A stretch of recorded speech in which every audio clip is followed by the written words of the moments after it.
پھر ارشاد فرمایا اعلموا، جان لو، انما الحیات الدنیا لعب و لہو و زینت و تفاخر بینکم، یہ دنیا ہے کیا جس کے پیچھے تم نے سب کچھ برباد کر دیا۔ سب سے قیمتی اثاثہ تو دل تھا، اس دل کو بھی دنیا کے لیے وار دیا۔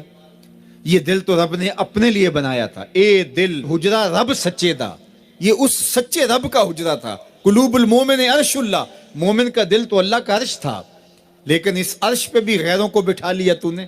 جو تخت اس کا تھا، جس تخت پہ اس کی تجلیات کا نزول جلال ہونا تھا، اس دل پہ درہم و دینار اور ڈالر اور پاؤنڈ اس دل کے اوپر بٹھا لیے، یہ دل کے اوپر بٹھا لیے۔ یہ دل تو حجرہ رب سچے کا تھا، تو نے اس دل کو بھی اجاڑ دیا۔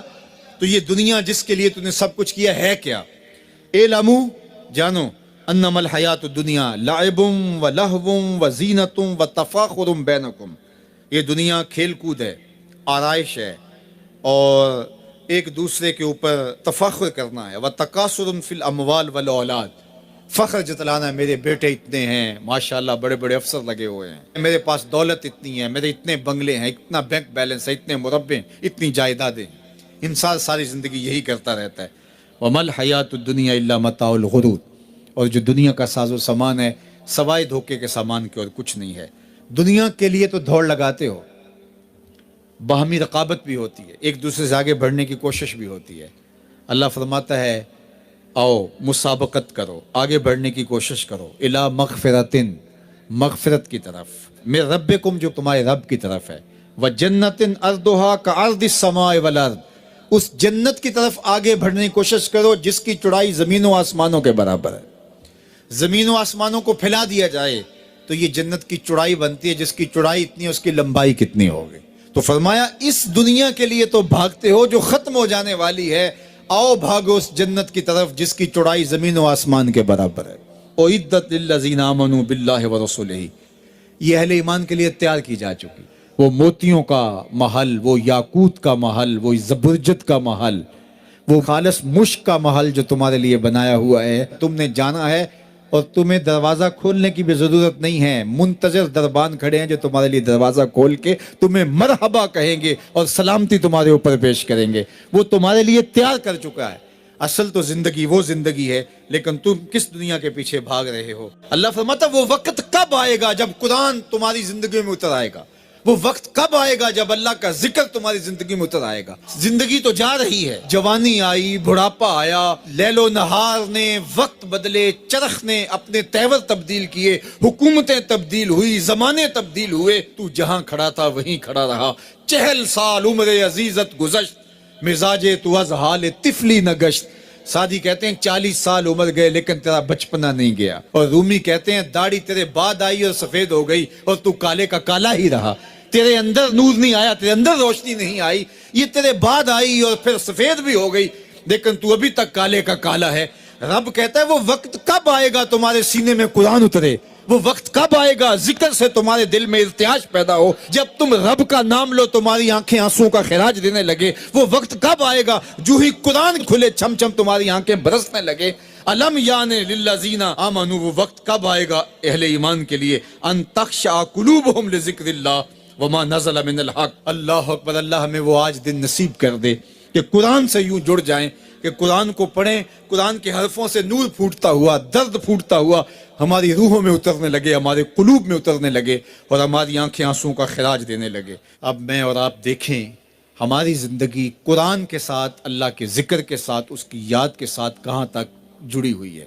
ہماری زندگی میں کہے کتنے ہیں، تفکرات کتنے ہیں، ہماری زندگی میں ٹھٹھے اور مذاق کتنے ہیں، اور عبرت حاصل کرنے کے مواقع ہماری زندگی کے اندر کتنے ہیں۔ اللہ کی بارگاہ میں یہ مانگنا چاہیے، چونکہ دلوں کے اندر حرص، ہوس، خواہشات بہت کچھ جنم لیتی، اور انسان ان خواہشات کو پورا کرنے کے لیے پھر دیوانہ ہو جاتا ہے، اور وہی دیوانگی اس کو حلال اور حرام کی تمیز ختم کر دیتی ہے۔ جب کسی چیز کو حاصل کرنے کا جنون پیدا ہوتا ہے تو پھر جنون اندھا ہوتا ہے، پھر وہ سوچتا ہے کہ یہ چیز میں نے ہر صورت حاصل کرنی ہے، تو اس کو حاصل کرنے کے لیے پھر وہ قدروں کو پامال کر دیتا ہے، حقوق کو پامال کر دیتا ہے، شرم و حیا اتار دیتا ہے، حتیٰ کہ وہ اللہ کے بتائے ہوئے اصول اور ضوابط اور طریقے ان کو بھی پامال کر دیتا ہے۔ کسی کا خون نچوڑنا پڑے، کسی کا حق غصب کرنا پڑے، کسی کا مال لوٹنا پڑے، وہ اپنے ہدف تک ہر صورت پہنچنا چاہتا ہے کہ یہ میرا ہدف ہے، میرے پاس اتنی جائیداد ہونی چاہیے، مجھے یہ حاصل کرنا ہے اور ہر صورت حاصل کرنا ہے۔ تو اگر یہ ہرس ہی مٹ جائے، یہ ہوس ہی کم ہو جائے، تو پھر انسان کی زندگی سوکھی ہو جائے گی، وہ جہاں ہوگا وہاں مطمئن ہوگا۔ تو اللہ کی بارگاہ میں یہ دعا مانگنی چاہیے کہ مالک میری آرزویں کم ہو جائیں، اور میری ایسی آرزو میرے سینے میں پنپنے نہ پائے جس آرزو سے تو نے منع کیا ہوا ہے۔ آرزویں بڑھتی رہتی ہیں، ایک آرزو پوری ہوتی ہے تو اس کے ساتھ دوسری آرزو کھڑی ہوتی ہے، وہ پوری ہوتی ہے تو تیسری آرزو کھڑی ہوتی ہے، وہ پوری ہوتی ہے تو چوتھی آرزو کھڑی ہوتی ہے۔ تو بندہ سفر کرتا ہے، یہ پوری کر لوں، یہ پوری کر لوں، یہ پوری کر لوں، لیکن آگے پھر آرزویں کھڑی ہوتی ہیں۔ تو پھر کہیں اس کو جو ہے وہ فل سٹاپ تو لگانا پڑے گا کہ اس سے آگے نہیں ہے۔ تو جب وہ فل سٹاپ لگا لے گا تو پھر اس کی زندگی سوکھی ہوگی۔ لیکن جب آرزویں اسے کہیں ٹھہرنے نہیں دیتی تو قبر کے کنارے تک بھی اس کی آرزویں تکمیل پذیر نہیں ہوتی۔ وہ غالب نے کہا تھا، ہزاروں خواہشیں ایسی کہ ہر خواہش پہ دم نکلے، بہت نکلے میرے ارمان لیکن پھر بھی کم نکلے۔ تو جتنے بھی دنیا کے اوپر لوگ اپنی زندگی کے مقصد کو فراموش کر دیتے ہیں، وہ آرزوؤں کا شکار ہو جاتے ہیں، اہوا کا شکار ہو جاتے ہیں، خواہشات کے اسیر اور قیدی ہو جاتے ہیں۔